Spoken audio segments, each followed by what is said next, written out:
আসসালামু আলাইকুম। প্রিয় বন্ধুরা,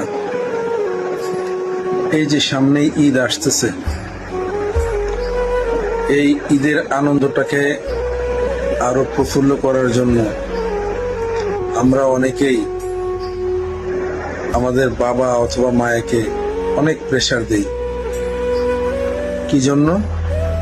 ছেলে বলে যে আমার জন্য একটা বাইক লাগবে, আমার দামি একটা মোবাইল লাগবে, আমার ভালো ভালো ড্রেস লাগবে, আরো অনেক কিছু। অথচ কয়টা বাবা এই সন্তানদেরকে ভালো কিছু দিতে পারে বলেন?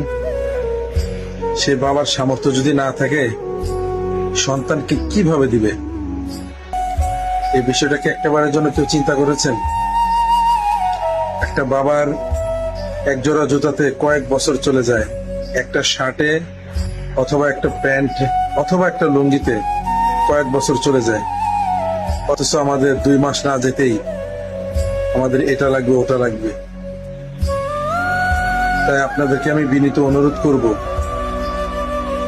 বাবার টাকা নয়, বাবা থাকাটা খুব জরুরি। ভালো থাকবে।